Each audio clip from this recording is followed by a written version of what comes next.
Boa noite a todos. Eu quero começar cumprimentando os nossos escritores que se dispuseram a estar conosco aqui nesta noite, né? O Elcio Padovez, a Maria Luísa Brasil de Medeiros. Quero dizer aos escritores, sejam bem-vindos. Obrigada. Quero dizer o seguinte, que desde já antecipo os meus agradecimentos por ter aceitado o meu convite e estar partilhando um pouco da experiência de vocês conosco. Tá? Bem-vindos. Quero começar aqui também estendendo um cumprimento à professora Janaína Vaz, né, que também se dispôs a estar participando com a gente. Também quero estender os meus cumprimentos aos alunos que foram convidados pela professora Janaína. Então, são vários alunos aqui, e eu quero estender o cumprimento a todos os alunos através da professora Janaína, tá bom? Sejam todos bem-vindos e vamos dar início ao nosso bate-papo hoje com os escritores.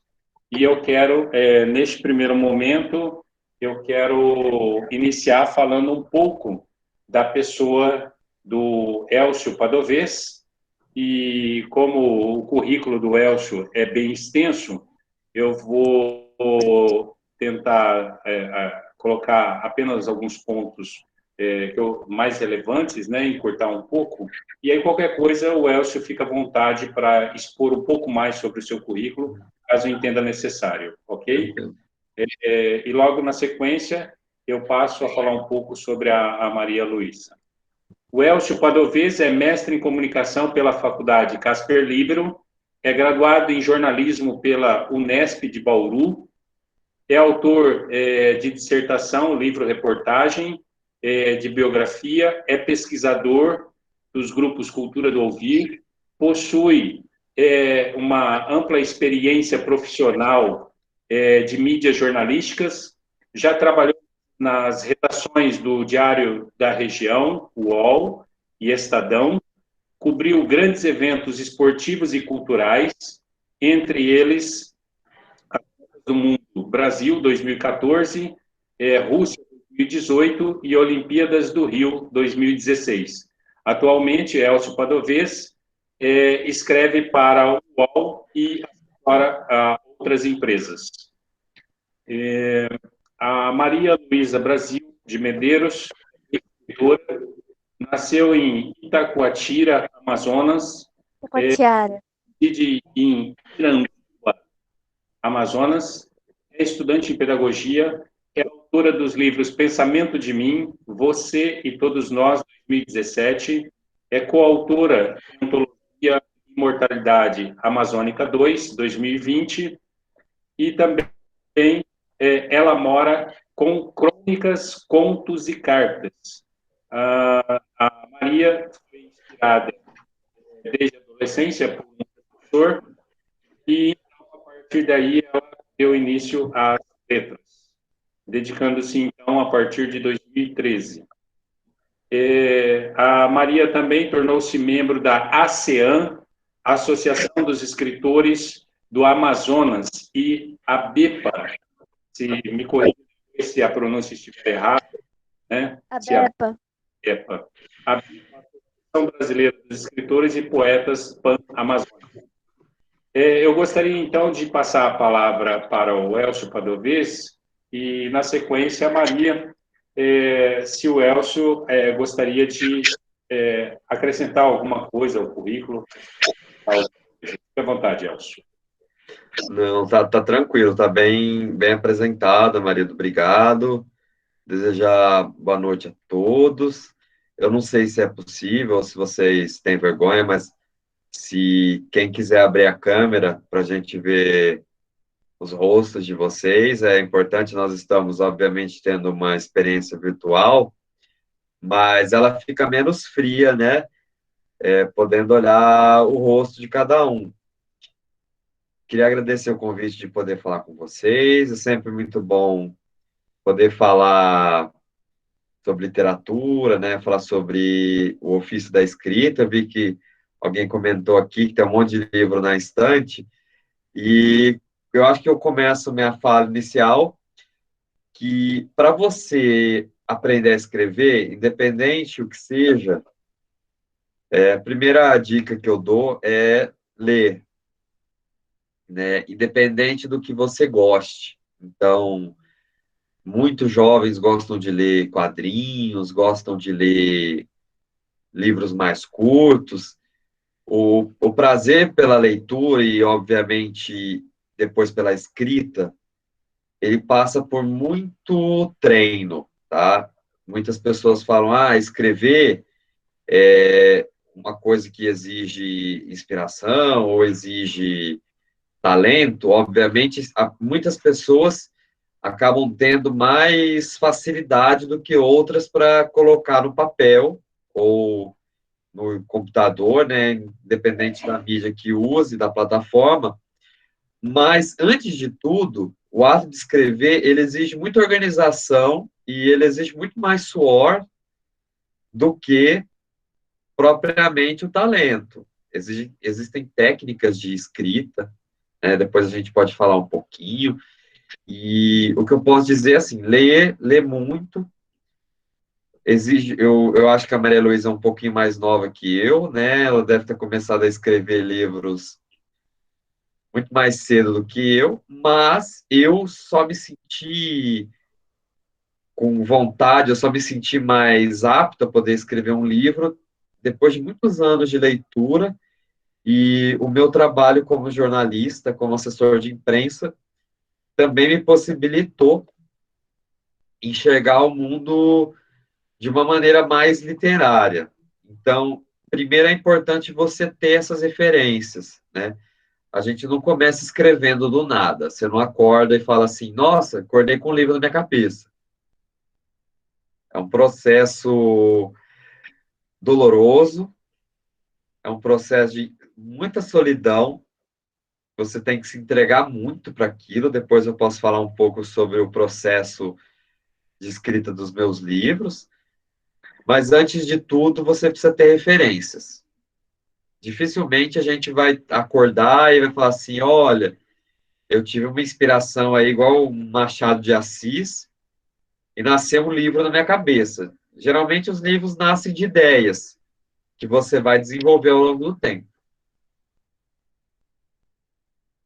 Perfeito. A Maria, quer acrescentar alguma coisa ao seu currículo, Maria? Quer falar alguma coisa? Parece que travou.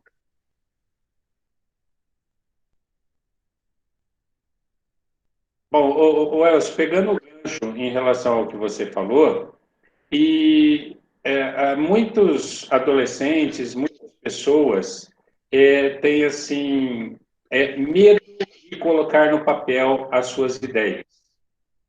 O que você orienta essas pessoas? O que ela precisa fazer? Porque tudo para chegar num determinado patamar, um escritor, para se tornar um grande escritor, ilustre, conhecido no Brasil, conhecido no mundo, é lógico que ele teve uma ideia, é lógico que ele teve essa ideia, aplicou no papel, ele teve, às vezes, suor, né, trabalhou intensamente, às vezes levou um período grande para poder produzir aquilo. Às vezes não, tem escritores que, dependendo do que escreve, conseguem numa rapidez um pouco maior, né? Mas, assim, o que você tem a dizer para os nossos jovens que querem arriscar, colocar no papel, né, o seu raciocínio, as suas ideias? Eles devem ter medo de escrever? É isso? Não, de forma alguma. Eu acredito assim que você começando a escrever, por exemplo, existem muitas formas de escrita que não são um livro, uma coisa que você vai ter ali 200, 300 páginas, que isso é uma coisa bastante trabalhosa. Mas por que não começar, por exemplo, com uma redação ou uma crônica, né? Uma poesia? São tipos de escrita que você consegue desenvolver com um tamanho bem menor, você consegue desenvolver uma ideia, né? Eu comecei escrevendo redação, então, como que eu percebi que eu tinha facilidade para escrever? Como eu era um aluno muito bom de português, eu sempre fui um aluno péssimo de ciências exatas. Sempre ralei muito para poder passar em matemática, em física, mas matérias de ciências humanas eu tinha muita facilidade. Então, eu pegava conhecimentos que eu tinha da área de geografia, da área de história, literatura, eu sempre gostei muito de filme, eu sempre gostei de ler sobre teatro, sobre cultura. Então, as minhas redações, elas sempre tinham, por norte, referências culturais do meu dia a dia, né? Eu fui um adolescente bem diferente, eu gostava muito de ler, eu não gostava de esporte, eu fui gostar de esporte depois que eu fiquei mais velho, que eu me formei e que eu tive a oportunidade de também trabalhar com isso. Mas antes eu gostava sempre muito de literatura. Então, gente, o que é o hábito de ler? Às vezes é um hábito que você não gosta de início. Vai falar assim, nossa, coisa chata, a professora passou um livro para mim do Graciliano Ramos. Ah, eu acho um porre, né? Então, por que não começar a ler referências que você goste inicialmente? Então, é o que eu brinco, começar, né, bula de remédio, mas não é isso. Um gibi, né, é um hábito. Então, você começa aos pouquinhos, você dedica alguns minutos do seu dia, e, por exemplo, para você fazer uma redação, ah, eu tenho dificuldade na escola, a professora passa um tema, eu não sei nem por onde começar. Começa organizando as suas ideias. Às vezes, você não vai conseguir partir para um texto já direto, elenca suas ideias, faz em pequenos pontos. Então, um tema como o momento do mundo com o coronavírus. Vou colocar lá 4 ou 5 pontos que vão nortear o meu texto. Então, eu vi um filme sobre pandemia, sobre o mundo pandêmico. É uma referência bacana. Então, o seu texto ele começa a ser enriquecido. Uma vez que você passa a ter algumas referências, melhor. E uma grande referência que eu dou, uma dica, é trabalhar com o seu momento e trabalhar também com coisas que estão próximas à sua realidade, né? Então, por exemplo, eu sou um autor de livros que falam sobre coisas que eu vivi. Então, por exemplo, meu primeiro livro é uma reportagem sobre a crise nos Estados Unidos, de 2008, mas eu tive a oportunidade de morar lá, de cobrir o momento em que os Estados Unidos estavam em transformação, com Barack Obama. Então, são referências próximas do meu universo. Eu escrevi uma biografia de um tenor clássico que eu convivo, é uma pessoa que eu pude até ser assessor de imprensa dele. Então, é um ambiente, música clássica, música erudita, eu entendo, eu pesquiso. Eu estou escrevendo agora um livro sobre minhas memórias em trabalhos de Copas do Mundo. Então, tem proximidade aquilo para mim. Se você me falar, você não escreveria um livro sobre física quântica? Eu não entendo de física quântica. Eu não tenho a menor afinidade. Por que você não escreve um livro sobre o Amazonas? Eu tive uma vez no Amazonas. Então, eu não me sinto fidedigno, eu não sinto que o meu livro ou a minha narrativa vai ter uma verdade que eu gostaria que o meu leitor acreditasse. Então, é muito importante. Eu vou escrever sobre o interior de São Paulo. Ok, eu nasci no interior de São Paulo também. Eu nasci numa região ali próximo de São José do Rio Preto. Então, existe uma verdade no que eu vou falar. Vou pesquisar os hábitos dos homens da Estrada Boiadeira. Então, é importante vocês terem ideia de escrever sobre algo que toque o coração de vocês e que vocês sintam uma verdade. Mesmo que você vá escrever sobre um assunto de ficção, um assunto de não ficção. É importante você ter referências para começar a escrever sobre aquilo. Senão você vai mentir para o seu leitor. Você falou uma coisa, Elcio, que eu achei muito interessante. Eu aplico, no meu caso pessoal. Quando eu vou, por exemplo, escrever sobre algo que eu não tenho, assim, aquela ideia já espontânea de, mas eu tenho algumas frases, algumas pequenas ideias, eu faço em tópicos. Uhum. Então, eu coloco o número 1, o número 2, o número 3, eu alinho. Depois que eu fiz esse alinhamento em frases, eu então vou organizar as ideias. Eu vou começar a tentar produzir o meu texto a partir daquelas frases que eu coloquei. Esse é um dos artifícios que eu uso. Um outro artifício que eu particularmente uso, né, muito, e agora com a tecnologia, é o diário. Eu uso o diário eletrônico, no celular. Então, porque às vezes você está sentado num banco esperando ser atendido, você está em algum determinado lugar, você está ali ocioso, e vem uma ideia, rapidamente eu já registro ali no diário. É um outro ponto que eu me apego para fazer a produção escrita, né?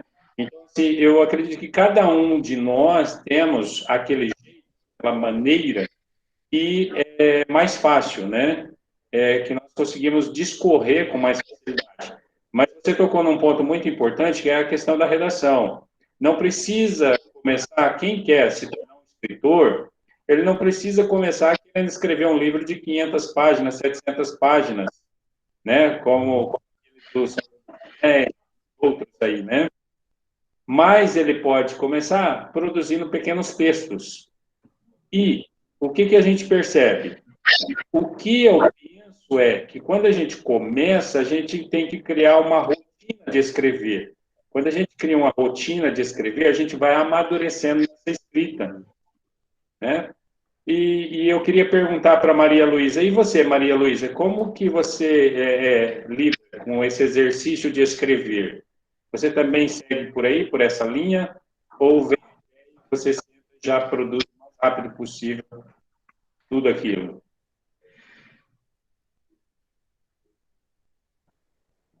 Acho que até sem som. Não. Ela tá. Pede para ela Seu desmutar. microfone está desligado, Maria Luísa. Tá ouvindo agora? Isso. Oi. Eu escrevo naturalmente. Vem na minha cabeça, eu já coloco no meu bloco de notas. Senão eu perco rápido a imaginação. Aí eu vou salvando e quando vem coisas na minha cabeça, eu vou encaixando até formar um texto completo. E fala um pouquinho, o que foi mais difícil para você escrever? Contos, crônicas ou romance? Como eu falei no início para você, poesia. Poesia. Eu comecei ano passado a escrever poesias e publiquei no final do ano passado mesmo um livro de poesias e de crônicas, que é o último que eu publiquei. Uhum, entendi. Agora, o que eu pergunto para você, e depois eu repasso a palavra para o Elcio, o que é mais difícil, o primeiro capítulo ou o último capítulo? E aí, pegando essa pergunta, já aproveita e já fala um pouquinho sobre as suas obras literárias. Então, Maria, fala um pouquinho, o que é mais difícil, o primeiro capítulo ou o último capítulo? E fala um pouquinho sobre suas obras literárias.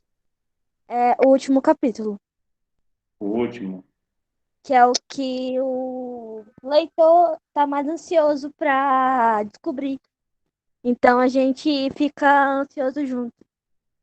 E é interessante, né, essa parte, porque o leitor, ele faz, a gente faz uma obra pensando às vezes numa coisa, mas o leitor ele faz releituras daquilo que a gente escreveu, né? Então a gente imagina uma coisa, ele puxa para outra coisa e de repente o que a gente achou que estava perfeito, acabado, pronto, ele fala, não gostei desse final, né? Acontece. É assim. Porque quem passa, depois que a gente escreveu e que a gente publicou, eu digo assim, que a gente não é mais o dono da obra, agora o dono da obra é o leitor. porque é ele que vai fazer as releituras, né? Ele que vai fazer a nossa publicidade, entre outras coisas, né?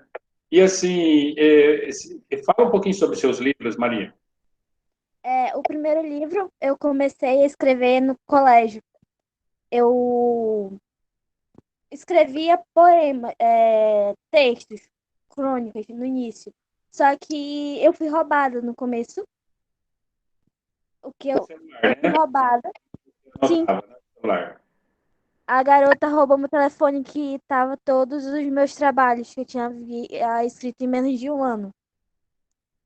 Aí eu fiquei com tanta raiva da garota que eu comecei o meu primeiro livro do zero. Uhum. Eu comecei a vender doces também no colégio para conseguir pagar a editora. Mas no período que eu comecei a vender os doces, eu consegui a ajuda de um jornal da capital, que eles me deram patrocínio para publicar o primeiro livro. Então eu fui escrevendo, e como o Elcio falou, não precisa ser um livro de 300 páginas. O meu não. O meu não tem, acho que o primeiro livro acho que não tem nem 100 páginas. Eu publiquei, o meu patrocinador achou interessante publicar aquilo que eu já tinha escrevido naquele período de reconstrução, porque eu entrei em depressão. Eu fiquei com muita raiva da garota. Eu cheguei a passar mal por eu ser epilética. Eu cheguei a ser internada no hospital. Se serve de consolo, Maria, eu também passei uma experiência negativa agora, este ano de pandemia. Eu fui hackeado, né? Eu também sofri uma experiência dolorosa e eu perdi também textos meus que estão em poder do hacker, né? Para agora, sabe Deus, se algum dia eu vou conseguir recuperar esses textos, porque eu só usava para gravar no notebook, na nuvem, né? Eu Porém, não o meu conhecia a nuvem nesse período. Eu salvava sempre no bloco de notas. Eu fui é, conhecer depois. aí o que eu aprendi com essa lição? A melhor coisa é a gente salvar eu esqueci o nome agora, HD externo, né? É a melhor coisa que tem, né? Então eu costumava salvar tudo na nuvem, na nuvem, na nuvem, na nuvem, no e-mail. Aí veio o hacker e levou tudo. Quer dizer, eu não tenho mais a propriedade disso. Eu perdi os meus escritos. Eram escritos que já estavam sendo preparados para o próximo livro. E realmente é revoltante, é frustrante. Para o hacker isso não tem valor algum, mas para a gente é um valor inestimável, né? É como se estivesse perdendo alguma coisa que faz parte da nossa vida de fato, né? E eu queria passar a palavra para o Elcio, para que o Elcio também fale um pouquinho. O Elcio tem mais dificuldade com o primeiro, com o último capítulo, e fala um pouquinho sobre as suas obras literárias. Eu sei que você já deu uma pincelada, né, falando das suas experiências, né, inclusive com Copa do Mundo, essas coisas assim. Fica à vontade, Elcio.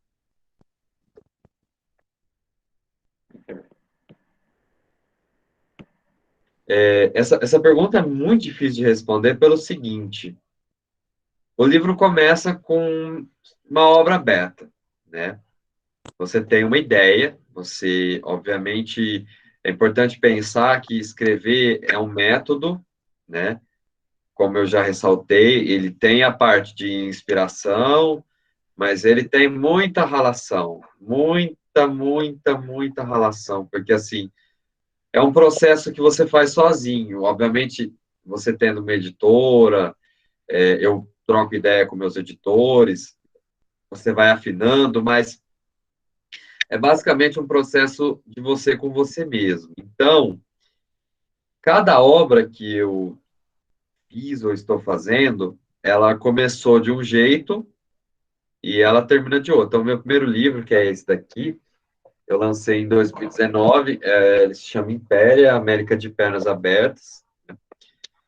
Esse livro eu tinha ele na cabeça, porque era uma experiência que eu anotei, eu já tinha uma ideia de um roteiro.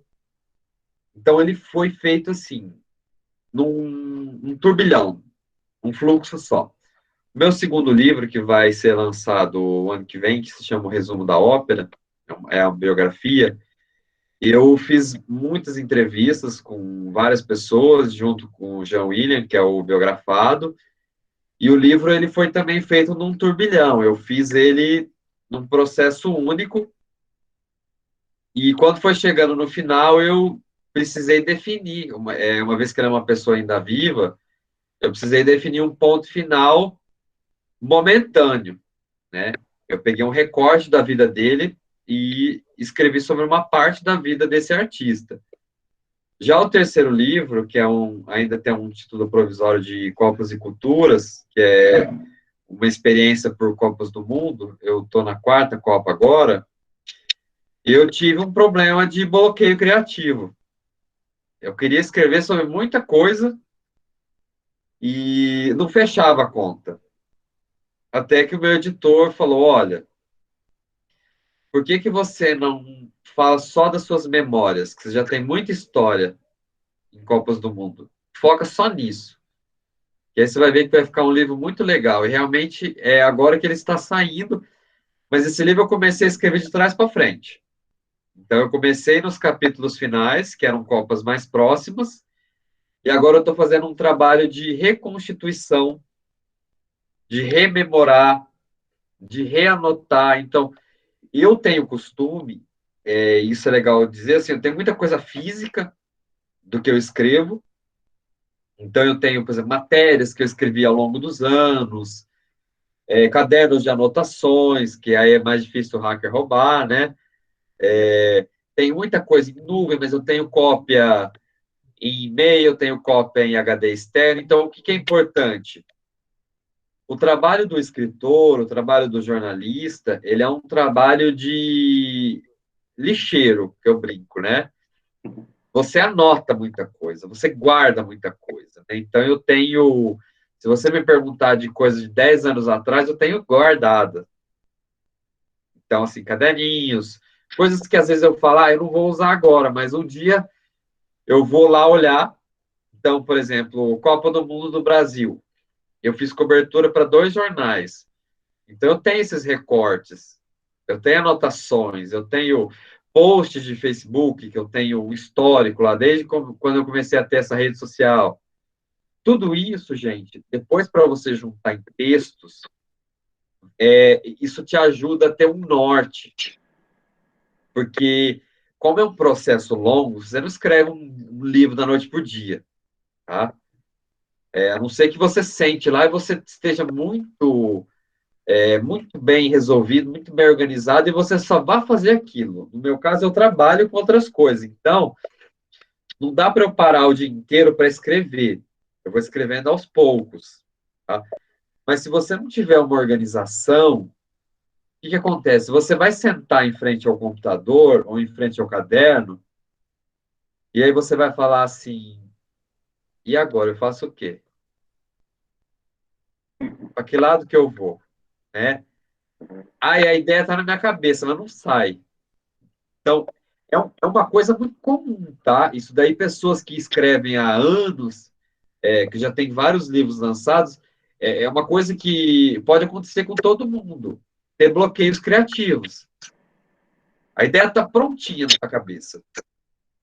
Você sabe até como você vai desenvolver, mas na hora de passar para o papel ou para o computador, são outros 500. Então, se você criar um método, se você organizar as suas ideias, aquilo te ajuda na hora que você está nesse buraco, nessa cilada. Porque tem a hora que você precisa transformar aquilo, sair do campo da ideia, que é Existem muitos escritores que a pessoa fala, eu não vou lançar um livro agora, eu não vou escrever minhas ideias agora, porque eu não estou preparado. É o famoso, a pessoa postega tanto que ela morre inédita. Tem uma hora que você precisa tirar o campo da ideia para ir para o campo da ação. E aí, você tendo um método, você tendo uma organização do que você vai fazer, você sofre menos, tá? Sofrer é inevitável, porque livro é igual filho, né? Eu não posso gestar uma criança, mas eu brinco que os meus livros, é igual filho. Você sofre para para gerir aquilo, para dar luz para o texto. É um processo, obviamente, muito prazeroso, mas, ao mesmo tempo, te causa muita dor, principalmente você revisitar coisas que você viveu, você tem medo da frustração, você tem medo do que as pessoas vão achar daquilo, você tem medo de, mas nenhuma editora vai querer me publicar. Daqui tá uma porcaria. Em algum momento você vai passar pela síndrome de impostor, vai falar assim, esse daqui eu não sou escritor, porcaria nenhuma. Isso daqui não serve para nada, né? Então, você vai ter dúvidas. É normal, tá? Então, sofre, mas sofre de uma maneira construtiva, de uma maneira que você depois vá sentir prazer naquilo, de pôr um ponto final numa história. Te interrompendo um pouquinho, Elcio, À vontade. você me trouxe à memória a Maria Carolina de Jesus, que escreveu o Quarto de despejo. né? O quarto de despejo. A experiência dela é uma experiência maravilhosa, porque ela era, me corrija se eu estiver errado, né? Equivocado, ela era catadora de papel, de reciclável, e ela gostava, ao mesmo tempo que ela pegava o reciclável, ela ia lendo os livros, ela ia olhando os livros, né? Olhando e anotando, rascunhando. E pelo que um pouquinho que eu li sobre ela, assim, por alto, por cima, ela dizia o seguinte, que as coisas que aconteciam em volta de onde ela estava, né, na periferia, ali na favela, ela ia registrando. E esses registros dela vieram, com o tempo, a tornar-se livro. Então, a Maria Carolina de Jesus é um incentivo para aqueles que, às vezes, se acham incapazes de escrever. Porque, às vezes, a pessoa pensa assim, Elcio, né? Ela pensa, poxa, eu preciso estudar muito, eu preciso ser muito letrado. Estudar muito é bom, ser bem letrado é bom, mas uma excelente ideia que supera uma excelente. Sim. O que eu posso dizer para vocês é que a grande diferença entre um livro ser bom, porque, assim, escritores nós temos aí aos montes, o mercado editorial é imenso, mas o que vai fazer um livro ser bom ou não é uma boa história. E aí que é a questão que eu falo da verdade, né? Eu dou o exemplo de uma escritora brasileira que vocês devem ler na escola ou já devem ter ouvido falar, uma escritora goiana chamada Cora Coralina, né? A Cora Coralina era uma mulher semi-analfabeta, mas era uma mulher muito sábia e que só foi passar a escrever depois que o marido dela morreu. Ela tinha mais de 70 anos. O Patativa do Assaré também. Exato. O Manuel de Barros, né? Mas o Manuel de Barros era um homem muito letrado, era um homem muito culto. Mas o grande charme do Manuel de Barros é que ele era um homem que escrevia de uma maneira muito simples. Por quê? Ele não floreava, ele escrevia sobre o que estava ao redor dele. E a Cora Coralina, idem, igualmente. Por quê? Ela se sentia feliz, ela se sentia verdadeira, escrevendo sobre coisas do dia a dia dela, sobre coisas simples. Então, a gente precisa pensar que o escritor, obviamente, vai ter o cara da Academia Araçatubense de Letras, ou Academia Paulista, que é o cara que foi professor universitário, às vezes, ou é né, um quatrocentão, um cara que lê o dia inteiro. Ok, né? Não é desmerecer o trabalho, mas também a escrita, o encanto da escrita está no simples também. Me encanta muito um escritor que consegue, de uma maneira simples, colocar ideias no papel. E aí a gente tem aí na literatura, né, tem alguns movimentos literários, por exemplo, o parnasianismo, que eu não gosto particularmente, que é o reboco. É você fazer um reboco de palavras, uma coisa complexa, uma coisa que impõe um distanciamento, não é qualquer tipo de leitor que consegue ler aquilo. Cria um enfado a muitos leitores. Exato, né? Mas é um estilo, né? Existe um poeta que se chama Augusto dos Anjos, e você precisa ler, eu adoro Augusto dos Anjos, mas assim, você precisa ler com o dicionário do lado, porque ele é um homem de extrema referência, é um homem que traz medicina, traz biologia, traz química nas referências das poesias dele. Então, uma pessoa leiga não vai entender nada do que ele tá escrito ali. Ela vai ler, aquilo ali é grego para ela. Agora, existem formas e formas de escrever, existem formas de ler, por isso que é legal, assim, eu gosto de ler quadrinhos japoneses, anime, eu gosto de ler mangá, beleza. Depois disso, por que você não tenta ler algum autor japonês que tem tradução para o português? Eu gosto de ler história em quadrinho. Tem muitos livros que falam de histórias, que falam de narrativa, usa mitologia. Então, por exemplo, uma coisa legal, o pessoal da Marvel, né, que eu acho que alguns aqui devem gostar, eu tô vendo que tem gente aqui com carinha de anime. A Marvel, eles usam muito mitologia greco-romana, mitologia nórdica. Fiquei interessado, por que não vai ler os livros, os gregos, né? Aí, a Odisseia, a Ilíada, né, a mitologia grega, tem a mitologia celta, a mitologia nórdica, e a partir daí você vai ampliando o seu leque de interpretação do mundo. Por isso que é importante ler, gente. Não é só ler jornal, tá? Obviamente é importante. Se puder ler um jornal, puder ler sobre a sua realidade local, sobre a realidade nacional, internacional, isso é muito importante. Mas, assim, comece a ler também coisas que te dão prazer. Sim. Eu queria, assim, né, que você foi falando, eu fui fazendo algumas reflexões, né? E aí me passou na mente o seguinte, né? Principalmente que você bateu muito na tecla da leitura. A leitura é extremamente importante, né? Até ajuda a desenvolver a nossa cognição, amplia o nosso vocabulário, né? Principalmente a leitura de obras literárias, né?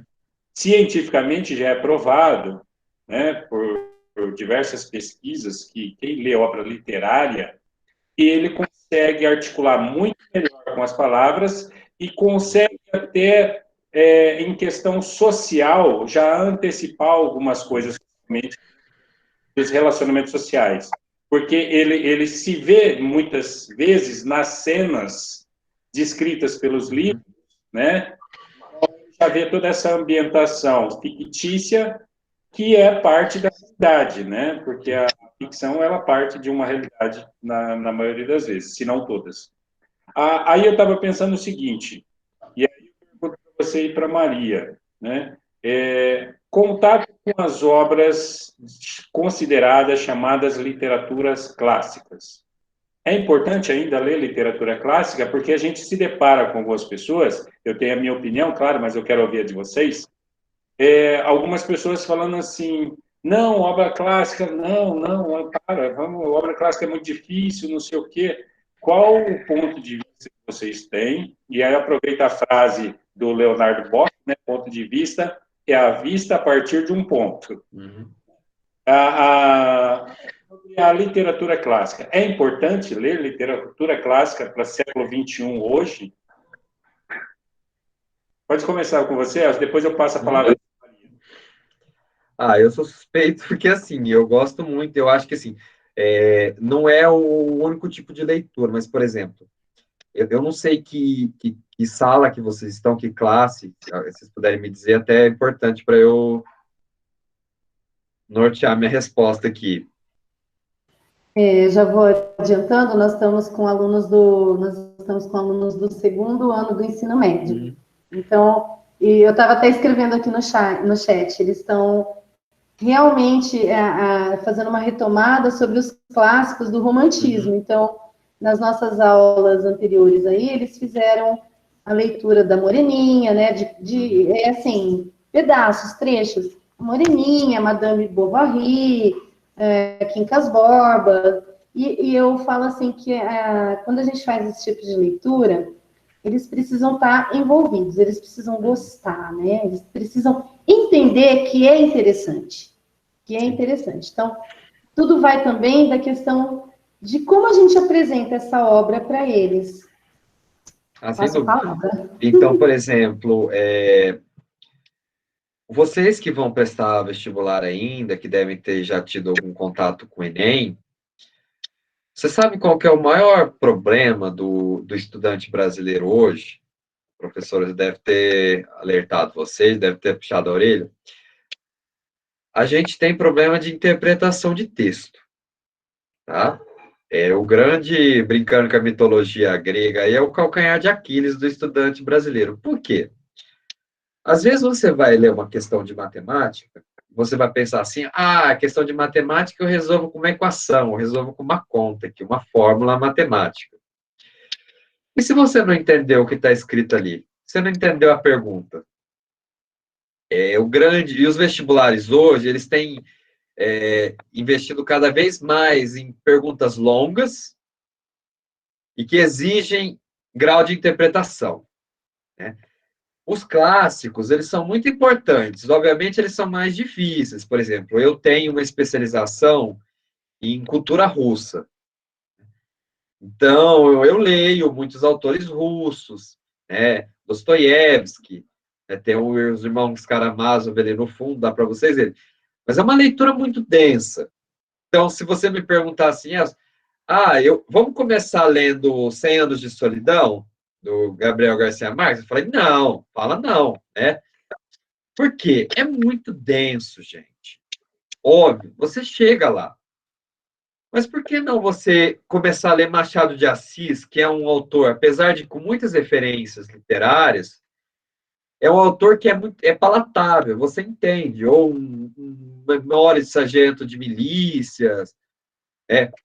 O que a leitura clássica te ajuda? A entender melhor o mundo. Você consegue fazer uma leitura sócio-histórica muito melhor de um período. Então, entender o século XVIII, a escravidão, entender o momento que o Brasil passava por textos como a Moreninha, os textos do Machado de Assis, do Aloysio de Azevedo, é muito importante. E assim, obviamente, se você gostar eu gosto de ler A Cabana também, ou 50 Tons de Cinza. Eu gosto de ler o Harry Potter, por exemplo. Eu não gosto de Harry Potter. Não vou mentir para vocês, não vou mentir, falar só para agradar vocês aqui, mas é um tipo de leitura válida, né? Mas eu acho que você se desafiar um pouco, por exemplo, O Quarto de Despejo, da Maria Carolina de Jesus, é um livro super simples de ler, foi escrito por uma mulher analfabeta, semi-analfabeta, vai dizer, porque uma pessoa analfabeta não consegue escrever um livro, mas assim, a realidade dela era muito hostil. Ela morava numa favela, não tinha educação formal nenhuma. Ela tinha até dificuldade de escrever, né? Então, a pessoa que descobriu a Maria Carolina, que é o Aldálio Dantas, que era um jornalista, ele revisou aqueles cadernos rústicos, né? E tinha muito erro de português, tinha erro de concordância, tinha erro de ortografia, mas tinha uma verdade muito grande. Então, você vai entender como é que é a vida na favela. E é uma vida sem maquiagem, né?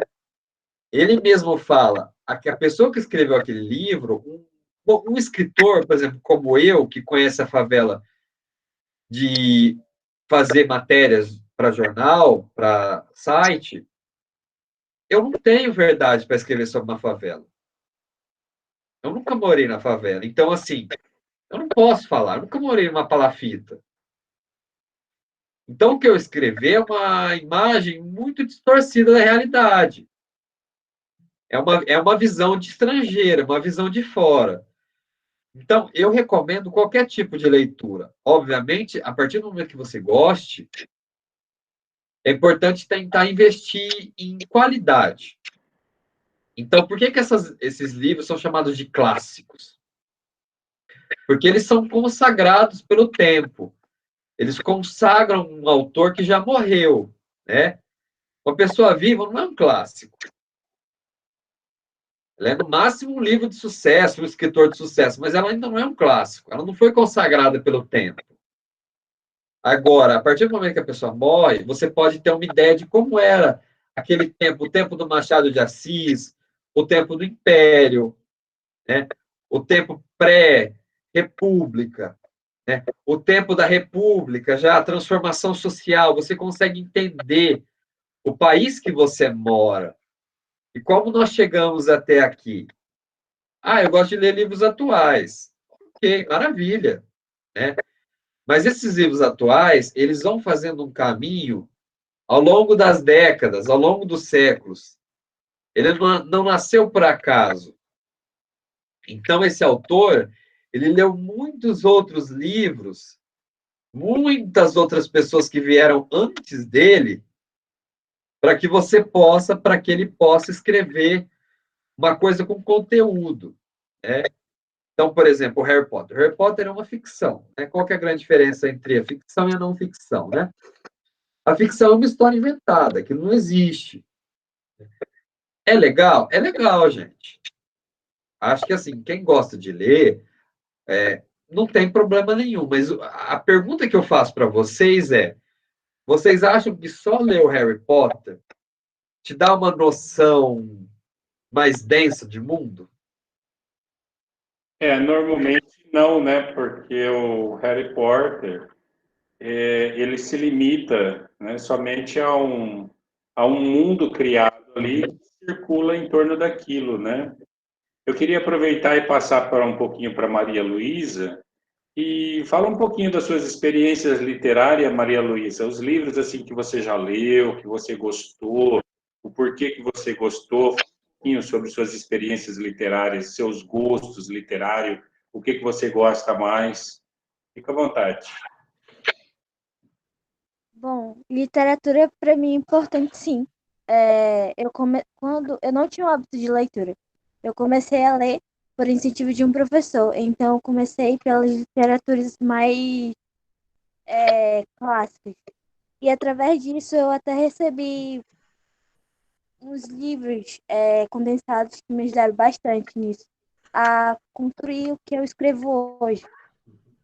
Mas a minha inspiração é o autor Honoré de Balzac, que é um autor francês.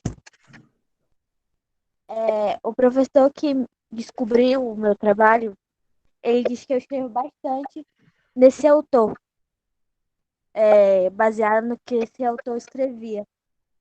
E isso me ajudou bastante nesse período. Os autores que eu leio muito Augusto Cury, Cora Coralina, Clarice Lispector, são os autores que eu mais me dedico a pesquisar. E assim, tem algum livro que você não leu, ainda não leu, mas gostaria de ler? Tipo, tá na fila, né? Algum livro que você fala, não, tá na fila, eu ainda quero ler aquele livro. Tem algum livro assim já na previsão ou não?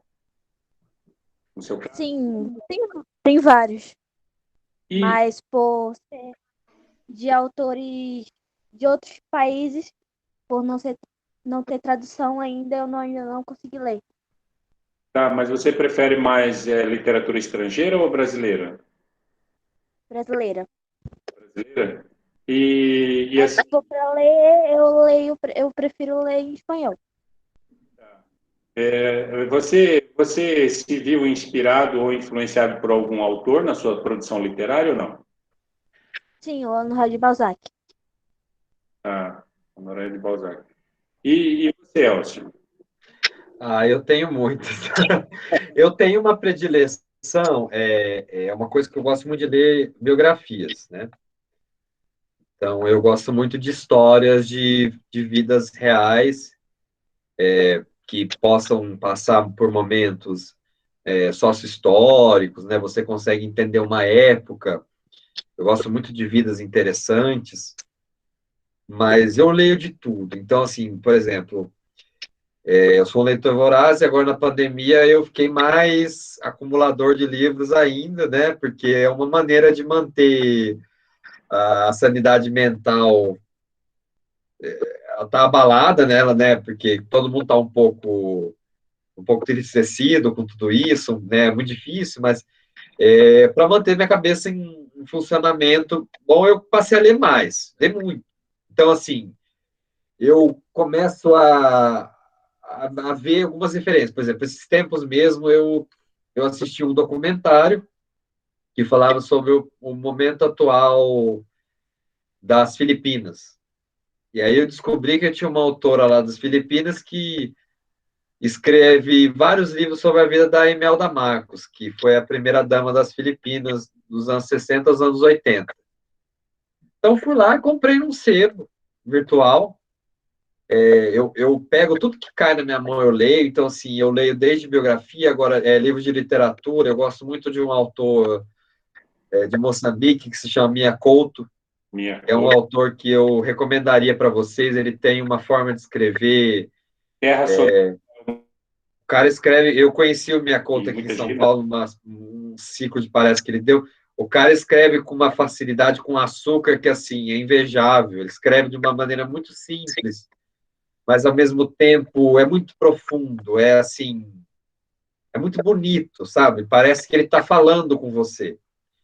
E leio muitos autores latinos, autores europeus, eu gosto de tudo, mas assim, eu acho que o importante é você, às vezes, tentar achar um estilo que te agrade. Então, a pessoa gosta de ler poesia. Vá atrás dos poetas brasileiros, contemporâneos. Eu gosto de ler literatura, eu gosto de ler livro de ficção científica. Então, vá pesquisar mais sobre, por exemplo, eu como gosto de biografia, eu não gosto só de um estilo. Então, eu leio biografias de políticos, de artistas, de grandes personalidades da história. Eu procuro não fechar o meu ciclo ali de leitura de referências, porque, por exemplo, eu me vi desafiado a escrever um livro sobre uma pessoa que é um artista clássico. Apesar de eu gostar de música clássica, não é o meu mundo. Não estudo isso no dia a dia. Então, o que eu fiz? Eu passei a ler mais biografias de músicos, biografias de compositores, biografias relacionadas ao universo da música, para que eu pudesse ter mais referências. Isso você vai criando. Então, assim, eu gosto de ler. Eu li um livro do Machado de Assis, por exemplo, que diz muito sobre o momento que nós estamos vivendo, chama Lenista, né? Gostei do Machado de Assis. Vou ler mais um. Vou pesquisar autores da época do Machado de Assis. Aí você vai achar um monte lá. Então, se desafie. Vai ler o naturalismo, né, o realismo brasileiro. Então, o Cortiço é um livro muito bacana, né? E, às vezes, é uma coisa que eu faço. Às vezes, eu compro mais livro que eu dou conta de ler. Então, eu vou lendo aos pouquinhos. Mas, de vez em quando, eu pego na estante e falo, putz, tem um livro aqui que eu comprei faz muitos, muitos anos, chama O Bom Crioulo. Eu nunca tinha lido. Aí eu peguei e falei, agora essa semana eu vou ler. Então, gente, e livro tem muitas formas de comprar. Você tem hoje venda pela internet que barateia muito o processo de compra de livro. Tem sites de sebo virtual. Tem o próprio sebo. Infelizmente, a leitura é um hábito que está muito longe da maioria dos brasileiros, né? Apesar de ter tido um aumento do mercado editorial, o brasileiro ele lê em média 1,5 livros por ano. E ainda você inclui nessa lista ainda aqueles livros que o professor obriga o aluno a ler. Sim. Você sabe qual que é o livro mais vendido do Brasil? Não sei, não sei. Vou perguntar para vocês. Não sei. Alguém arriscaria? O mais vendido do Brasil é o Augusto Cury, não é? Ainda não. Não, então não faço ideia. O livro que mais vende no Brasil chama Bíblia Sagrada. É a Bíblia, imaginei. Tá? É o livro que mais tem tiragem. Nada contra a Bíblia, tá, gente? Não. Ali, a Bíblia é um livro... Eu nunca li inteiro, mas já li muitas passagens, mas assim... Tem muitas metáforas. Ele é um livro que vende porque ele é um livro extremamente religioso.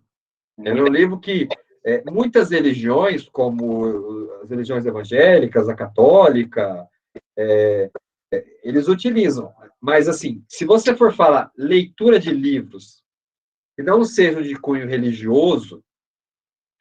Os livros de autoajuda vendem muito. Agora, se você for pegar livros que envolvam literatura, livros científicos, livros mais densos, a média é 1,5 livros por ano, não chega a 2 livros.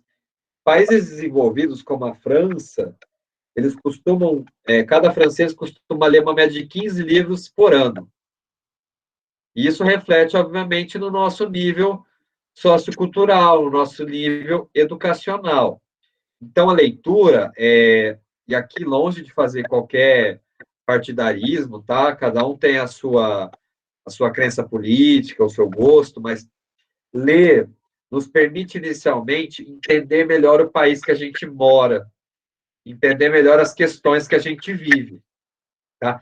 O que ele desenvolve em nós? O senso crítico. Com certeza. Então, por que os políticos não gostam de incentivar a leitura? E aí é qualquer político, tá? São muito poucos. Porque o povo começa a pensar. O povo começa a ter senso crítico da situação que ele está envolvido. E dá mais trabalho, né? Dá mais trabalho, porque aí ele vai cobrar aquele político. Viu? Mas aí vai você... cobrar aquela... Então, você vai cobrar o prefeito da sua cidade. Exatamente. Não é só o político, o presidente, o governador, não. Você vai começar a cobrar os vereadores da sua cidade. Você vai começar a pensar de uma maneira mais crítica.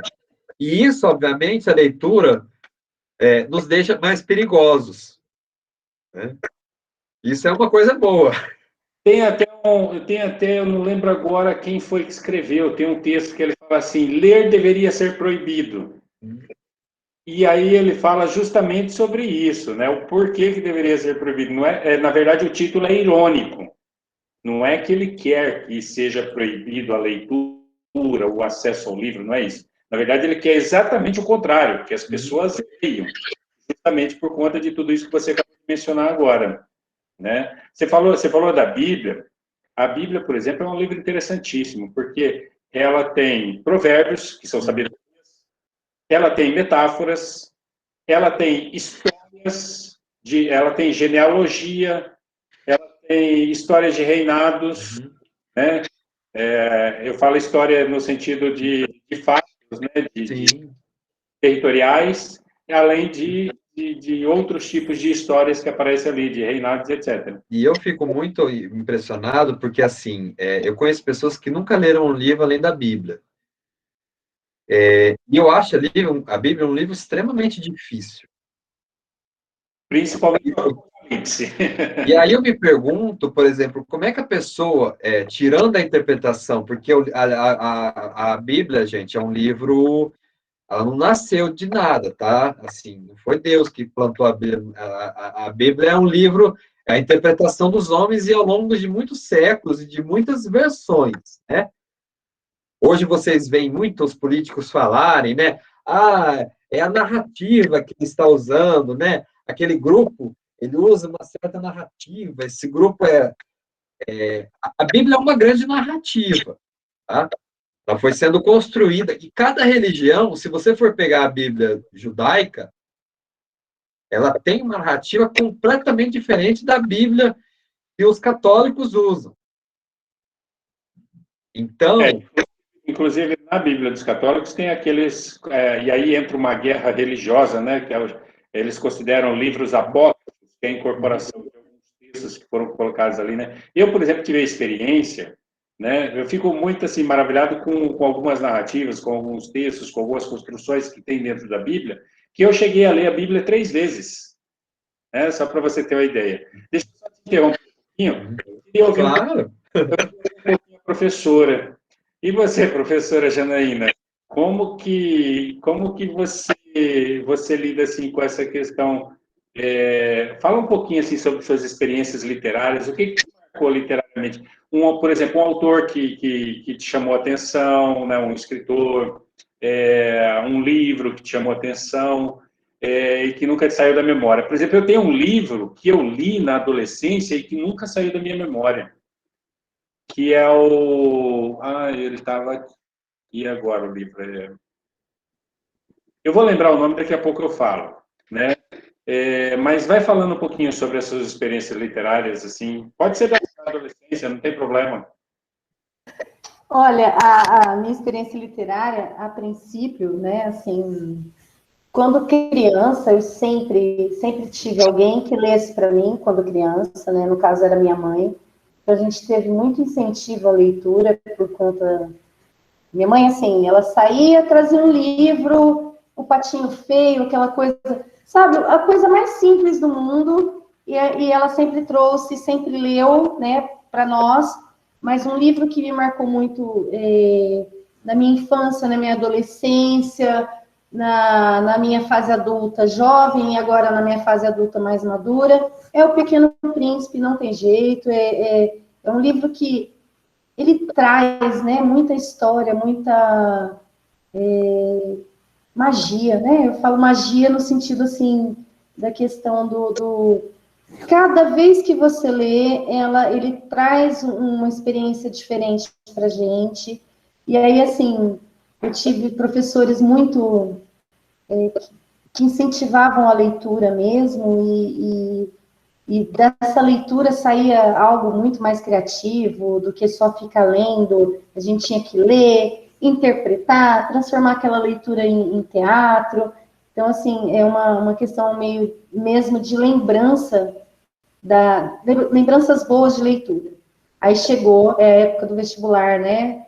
Vamos ler Machado de Assis. Aí eu me deparei com aquela questão psicológica do Machado de Assis, que eu não entendia na época, e depois, quando fui fazer, né, a faculdade de letras, que eu pude entender quem era Machado de Assis. Então, eu falo que eu tenho uma relação de amor e ódio com Machado de Assis. Eu tenho essa relação de amor e ódio, que ao mesmo tempo que me causa um desconforto em ler, mas eu quero ler, sabe aquela questão do quero ler sim. E eu também sou do tipo que qualquer coisa que cai na minha mão, eu estou lendo, e eu vou interpretar, e eu quero entender, eu quero chegar logo no fim da história, porque é interessante, e aí você vai no meio do livro e você fala, nossa, aqui é muito mais interessante do que o final. Então, assim, os detalhes. Então, eu tenho uma relação muito, muito boa com o livro. E como eu passei muito tempo também dando aula só de inglês, eu me perdi um pouco da literatura, que é uma coisa que eu gosto muito. Eu gosto muito das narrativas arturianas, da mitologia, das histórias bíblicas. Eu gosto muito de tudo, toda essa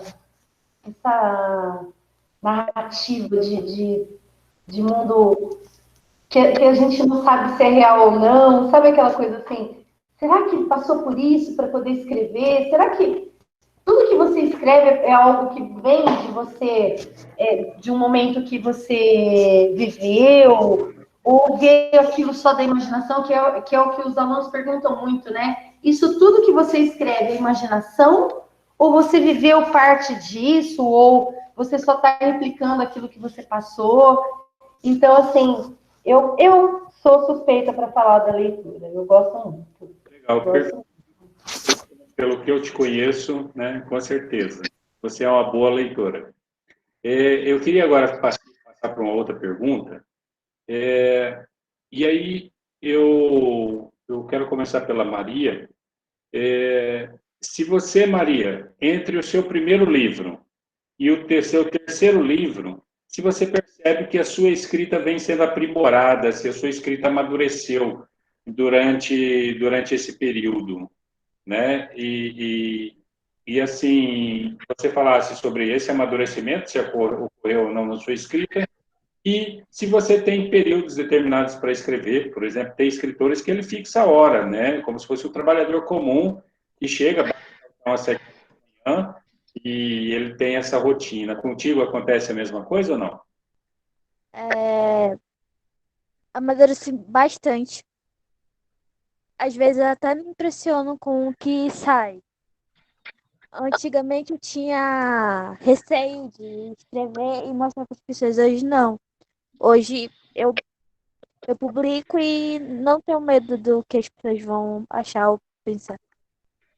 E a escrita é naturalmente. Eu não tenho período fixo. Vem na cabeça, eu escrevo. Ok. E você, Elcio, você tem, assim, alguma coisa de uma rotina de horário? Na verdade, você trabalha durante o dia, né? Mas à noite, assim, você fica nessa... Eu não tenho uma rotina, né? Até porque, assim, eu ainda estou... Eu brinco que eu entrei há pouco tempo nesse, né? Deixei desenvolver, aflorar meu lado de escritor, né? Eu escrevia muito quando eu era adolescente. Eu escrevia muita poesia, cheguei a escrever teatro, mas para mim era tudo uma grande diversão, era uma válvula de escape, né?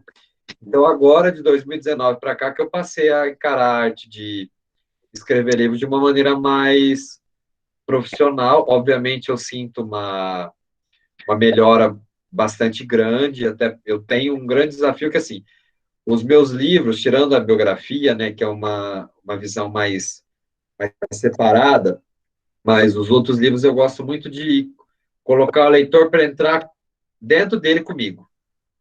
Então, eu gosto de fazer os meus olhos os olhos do leitor, né? Que ele se sinta dentro da história, que ele se sinta de uma maneira positiva aprisionado naquela história, que ele tenha vontade de ler mais rápido possível, né? Eu gosto de narrativas curtas, então eu acredito assim, obviamente tem livros grandes que são ótimos, né? Mas você não deve considerar um livro só, assim como a gente não compra o livro só pela capa, você não deve considerar avaliar um livro pelo tamanho. Existem livros grandes que são uma porcaria, são livros repetitivos, são prolixos, a pessoa se perde na ideia, ela enche um monte de linguiça ali. E tem livros curtos que eles são ótimos, eles te envolvem de uma maneira que você fica aprisionado nele. Enquanto você não termina, parece que não vai ter sossego. Porque se você quer ler mais, você quer ler mais, você quer ir. E, obviamente, para quem tem intenção de se tornar um escritor profissional, é muito importante você ter uma limitação de horário. Eu, por exemplo, gosto de escrever muito, os livros eu gosto de escrever muito aos fins de semana, que são um pouco mais tranquilos. Então, aí eu tenho tempo de ler, eu tenho tempo de refletir, mas não tem uma fórmula mágica, tá? Tem escritores que eles gostam de sentar e escrever o livro de uma vez só. Então, ele pega ali alguns dias e tem livros que você leva meses, que você vai numa ideia, você vai passando capítulo por capítulo, depois você para. Uma coisa que eu gosto muito de fazer, que eu acho importante, para mim faz sentido, tá? Eu gosto de deixar o texto descansar. Eu brinco que eu gosto de pôr o texto para dormir um tempo. Sim. Eu não gosto da primeira versão. Eu gosto de deixar ele cria depois, e aí eu volto a reler aquilo. Com olhar crítico, né? E aí você fala, nossa, isso daqui tá horrível. Ou esse daqui tá bom, mas eu posso melhorar. Eu tô com essa ideia. E uma coisa que é importante a gente fazer, tá? O escritor não pode cultivar vaidade. Dê o seu texto para outras pessoas lerem. Não se ofenda com a crítica. Não fique ofendido de falar, a pessoa leu. Por exemplo, eu tenho uma leitora número 1, que é minha avó, que é a pessoa que mais me incentiva a ler e escrever. Minha avó foi diretora de escola, então ela sempre me incentivou a ser jornalista. Ela é a primeira pessoa que lê meus livros, né? É um olhar mais de avó, mais apaixonado, mas depois eu dou para outras pessoas lerem. Pessoas que não vão ser tão boazinhas quanto ela é, né? Então, assim, eu tenho um editor, pede para ele avaliar, ou pede para um professor avaliar o seu texto, mas de uma forma crítica, tá? De uma forma sem puxar seu saco. É muito fácil puxar o saco dos outros, porque você mente. Mas é melhor você falar a verdade, porque aí você cresce, entendeu? E, consequentemente, o seu texto começa a ganhar mais musculatura, o seu texto passa a ganhar mais profundidade. Você consegue, às vezes você está muito viciado já no seu texto. Você não enxerga coisas que uma pessoa que não tem contato com ele vai enxergar. Uhum. Ela vai bater em olho em coisas, por exemplo, quando eu fiz a minha dissertação do mestrado, eu dei para uma pessoa revisar, que não era meu orientador. Porque eu e ele, a gente já estava tão imerso naquele ambiente, naquele universo, que tinha coisa que já estava passando batido. Uhum. Porque eu já estava dentro daquele texto. É verdade. E uma pessoa de fora, ela falou, Elson, olha, o que não faz assim nessa parte? Você já leu isso daqui de novo? E a hora que eu fui ler, ela estava completamente com a razão. Então, o texto é uma obra que você precisa amadurecer, tá? E isso você vai ganhando, obviamente, com a idade, com mais leituras, com a relação honesta com você mesmo. Ó, não gostei disso daqui. Para, põe o texto de escanteio, vai descansar a sua cabeça, que a nossa cabeça é uma máquina, uma hora ela pifa, uma hora você precisa pôr ela para dormir.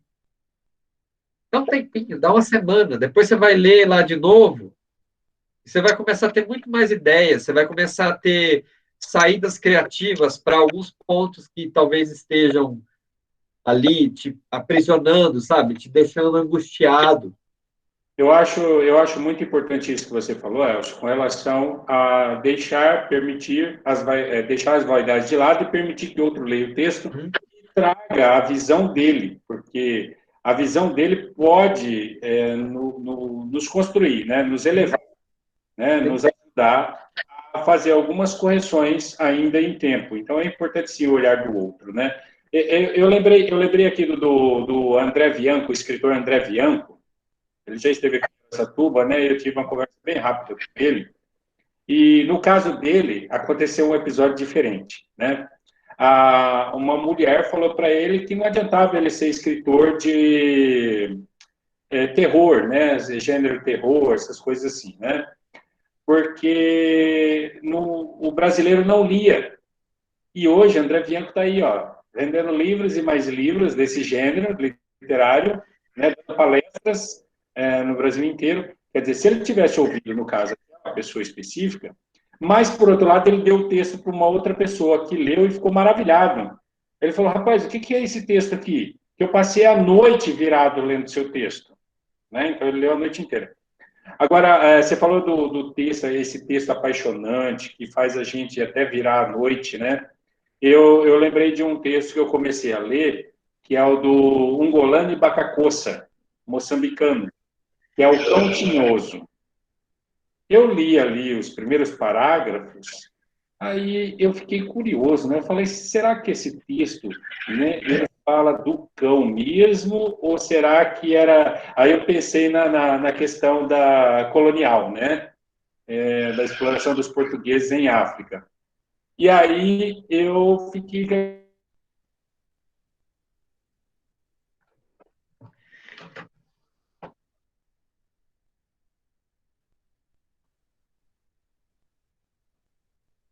Acho que travou.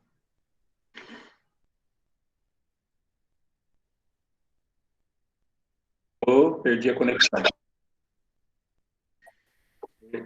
Voltou. Voltou. Então, veja só, eu já vou partir para o encerramento, né, por conta do horário, Elcio e Maria, né, e professora Janaína, porque todos vocês devem estar cansados também, né, todos tiveram as atividades do dia a dia, mas, sobretudo, o que foi falado aqui foi falado de forma brilhante, né, de uma forma, assim, louvável, só para completar a ideia do cão tinhoso, o que acontece com o cão tinhoso? Eu comecei a ler o primeiro parágrafo. Aí eu achei aquele cão meio estranho, né? Falava que ele requebrava assim, e que ele era aquele cão de rua, né?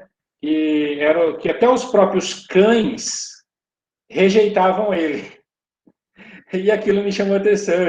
Eu li o conto todinho, né, numa tacada só, porque me chamou muita atenção. Então, é muito gostoso quando a gente consegue produzir isso, né, textos a esse nível, que a gente consegue aprender o leitor. Né? Independente de se for uma folha, 10 páginas, 300 páginas, 500 páginas, né?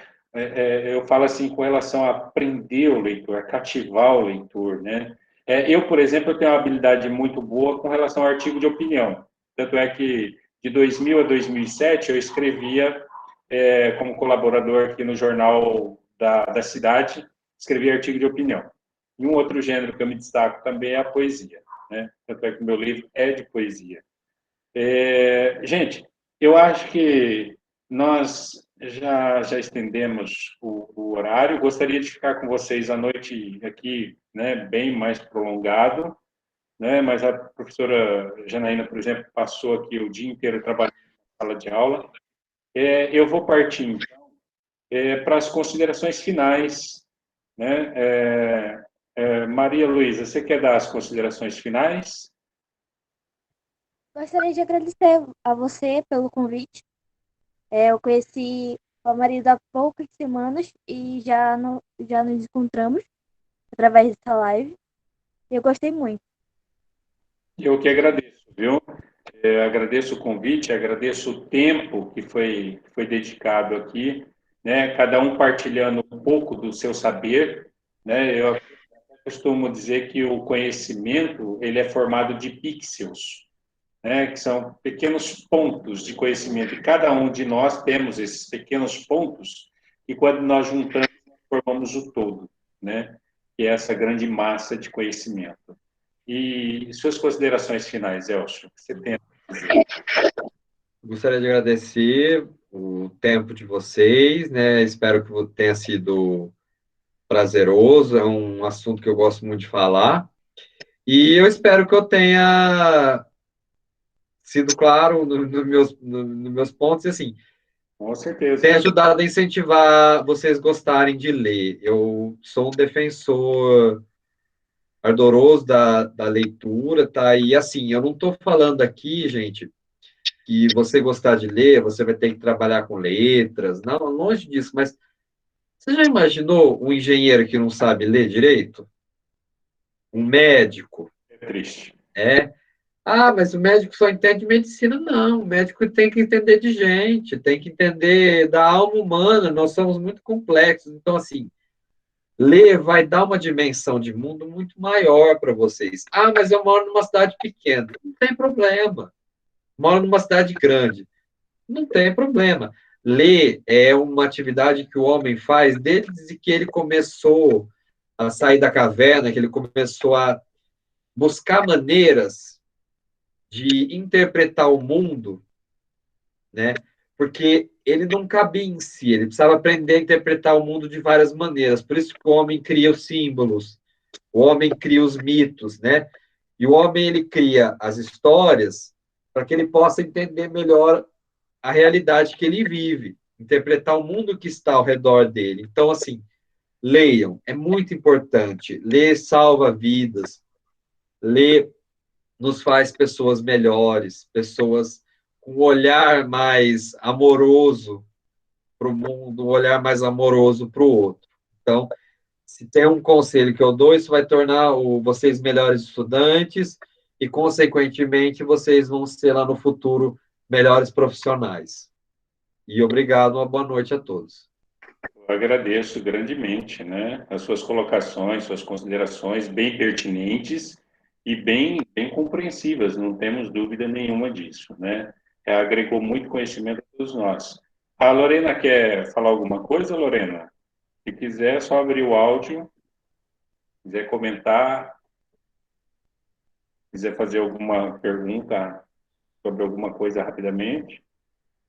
Bom, não querendo, então eu passo para a professora Janaína. Suas considerações, professora Janaína?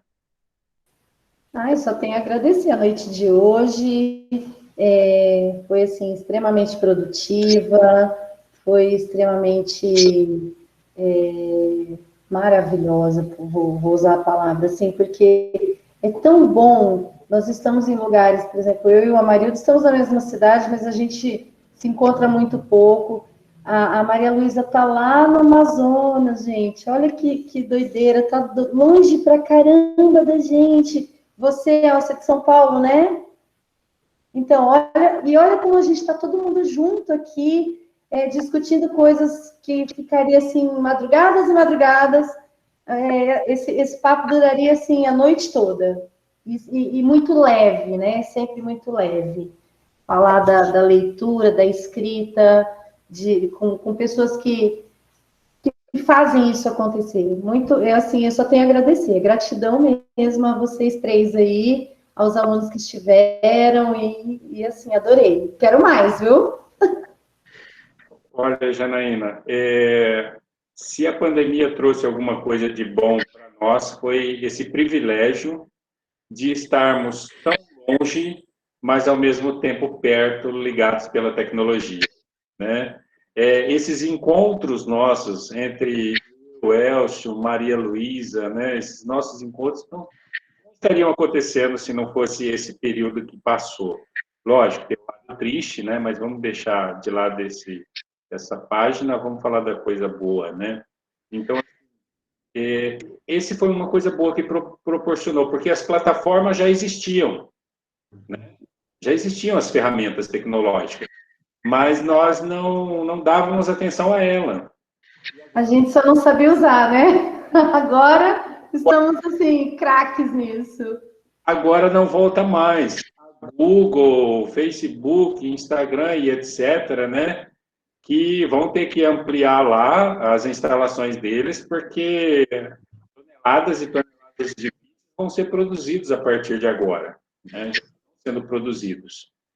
Então, a demanda de vídeos aumentou assim, eu não sei quantificar, mas de uma forma exorbitante. Então, isso é muito legal. Esse encontro com a Maria Luísa, lá do Amazonas, né? O Elcio em São Paulo, que está longe de nós aí, é praticamente 8 horas de viagem, também não teria acontecido se não fosse este momento aí proporcionado pela tecnologia. Então, a tecnologia tem o seu lado negativo algumas vezes, né?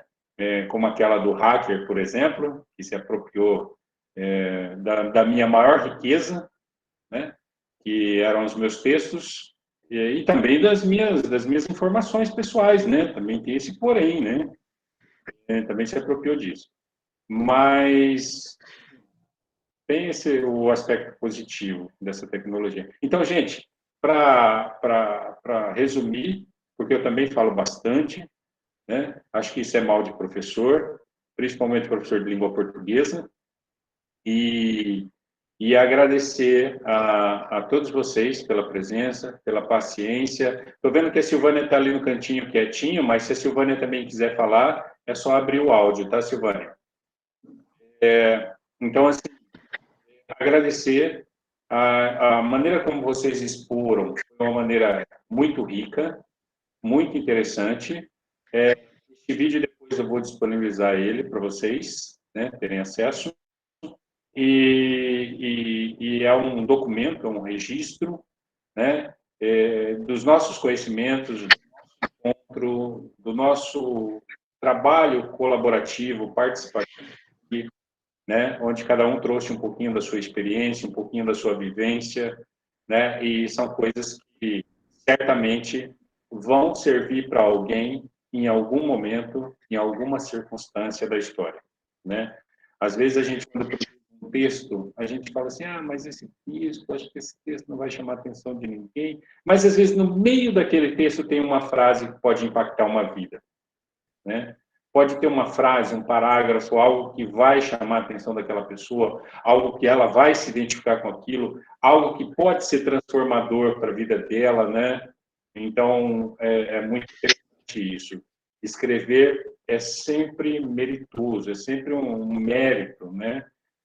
Estar produzindo e produzindo cada vez mais, melhor ainda, né? Que Deus nos dê muitos anos de sabedoria, de vivência e de muita produção textual aí, né? Gente, vou ficando por aqui, né? Agradeço, né, enormemente a presença do Elcio, a Maria, né, a Janaína, a Lorena, a Silvânia, que são guerreiros, combatentes, né? Não abandonaram o bom combate e estiveram conosco aqui até o final. Então, eu dou por encerrado o nosso encontro virtual. Desejo a todos vocês sucesso e um abraço a todos. Muito obrigado. Valeu, gente. Obrigado.